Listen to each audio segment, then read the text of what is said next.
আসসালামু আলাইকুম। শীতকালের আমেজের সাথে কিছু কিছু সবজি ফল জুড়ে থাকে। জলপাই হচ্ছে এরকমই একটা। বাজারে জলপাই উঠে গেছে। আমার আচারের মধ্যে একটু টক ঝাল মিষ্টি আচার পছন্দ।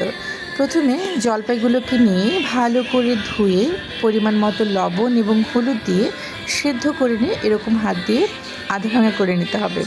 দেখতেই পাচ্ছেন পুরোটা আমি চটকে নিইনি, কিছুটা ভাঙা আছে কিছুটা আস্ত আছে, এরকম করে আধা ভাঙা করে নিতে হবে। শীতকালে মিঠে রোদে বসে আচার খাওয়ার মজাটাই আলাদা, তাই না? এরপর কড়াইতে আমি শুকনো লঙ্কা, সেই সাথে আরও কিছু মশলা যোগ করছি, যেগুলো আপনি ভেজে নিয়ে হালকা ভেজে নিয়ে গুঁড়ো করব। শুকনো মরিচটাকে এভাবে ভেজে নিচ্ছি। এরপর এখানে দারুচিনি, এলাচ যোগ করলাম, সেটাকেও ভেজে নিচ্ছি। খেয়াল রাখবেন পুড়ে যেন না যায়। এরপর এখানে পাঁচফোড়ন দিয়েছি, পাঁচফোড়ন, গরম মশলা, শুকনো মরিচ এগুলোকে ভেজে নিচ্ছি। একটুখানি জিরাও অ্যাড করেছি আমি এখানে। এই মশলাটার গন্ধ শুনলেই মনে হয় আচার একটা বিষয় আছে। বাসাতে আচারের গন্ধ ছড়ানোর জন্য এই মশলাটাই যথেষ্ট। এরপরে আমি এটাকে শিলপাটায় বেটে নেওয়া হয়েছে। নর্মালি আপনারা গ্রাইন্ডারে এটা গ্রাইন্ড করে নিতে পারেন, ব্লেন্ডারও করতে পারেন। আমি শিলপাটায় বেটে নিয়েছি, এতে টেক্সচারটা আরও বেশি মিহি হয়। এরপরে আচারের মূল উপাদানগুলোর মধ্যে একটি হচ্ছে সরিষার তেলটা কড়াইতে দিয়ে দিলাম। এরপরে আবার একটু শুকনো লঙ্কার ফোড়ন দিয়ে দিচ্ছি, তেজপাতা দিয়ে দিচ্ছি। এগুলো একটু তেতে উঠলে তারপর অন্যান্য জিনিসপত্র দিচ্ছি আমি। দেখতেই পাচ্ছেন গরম হতে দিয়েছি আমি এগুলো। এরপরে এখানে একটু আস্ত পাঁচফোড়ন দিয়ে দিলাম। পাঁচফোড়নের গন্ধ আমার খুব পছন্দ। আমি জানি না অন্যদের কেমন লাগে, আমার কিন্তু বেশ লাগে। পাঁচফোড়ন দিয়ে দিলাম। এরপর এটাকে আস্তে করে নাড়াতে হবে। সরিষার তেল যেহেতু ফেনা উঠে গেছে, খেয়াল রাখতে হবে পুড়ে যেন না যায়। ফেনার জন্য যেহেতু দেখা যাবে না, কাজেই হচ্ছে এটাকে একটু তুলে তুলে নিয়ে দেখতে হবে যে কী অবস্থায় আছে। খুব বেশি ভাজা যাবে না, আবার কাঁচাও রাখা যাবে না, আবার পুড়েও ফেলা যাবে না। এটা দেখলেই বুঝতে পারবেন। এই যে আমি তুলে নিয়ে দেখলাম যে না, এটা পুড়ে যায়নি, কিন্তু ভাজা ভাজা হয়েছে। এরপর একটুখানি করে আমি এখানে আধা ভাঙা যে জলপাই আছে সেগুলো দিয়ে দিচ্ছি।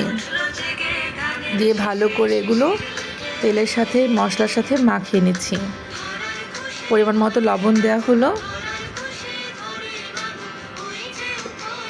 আবার ভালো করে এগুলোকে মেশাতে হবে। শুনতেই পাচ্ছেন আমার ব্যাকগ্রাউন্ড মিউজিকে গান বাজছে, পৌষ তোদের ডাক দিয়েছে আয় আয় আয়। আসলে শীতকালের সাথে কিছু খাবার, কিছু গন্ধ, কিছু গান ট্রিগার করে না, এরকমই একটা। যাই হোক, দেখতেই পাচ্ছেন আমি আবার শুকনো লঙ্কা এখানে যোগ করেছি।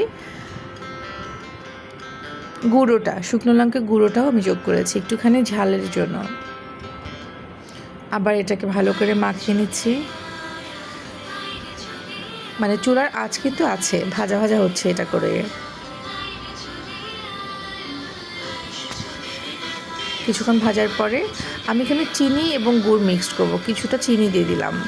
এই মিষ্টিটা না নিজেদের স্বাদ মতো, এটা আসলে পরিমাণটা আমি বলে বোঝাতে পারবো না। এটা হচ্ছে স্বাদের মতো। আমি একটুখানি চিনি দিয়েছি, আর এরপর এখানে গুড় যোগ করব।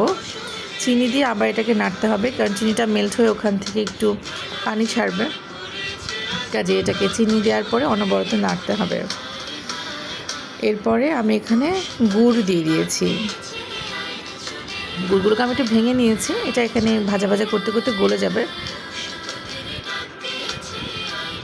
আচারে না আমার সরিষার তেল, পাঁচফোড়ন আর গুড়টাকে মনে হয় যে মেইন একটা ফ্লেভার যোগ করার জিনিস। যাই হোক, এই যে দেখতে পাচ্ছেন যখন এটা একটু গলে এরকম আঠালো হয়ে যাবে, তখন এখানে যেই মশলাটা প্রথমে গুঁড়ো করে নিয়েছি সেটা ছিটিয়ে দিলাম।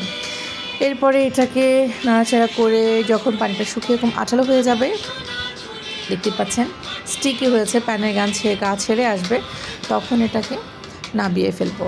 আমি এটাকে একদিন রোদে দেওয়ার পরে আলাদা করে আবার তেল যোগ করেছি। দেখতে পাচ্ছেন কড়াইতে সরিষার তেল এবং পাঁচফোড়ন দিয়েছি। এটাকে একটু ভেজে নেওয়ার পরে আমি আচারগুলোতে দিয়ে সেগুলোকে বয়মজাত করব।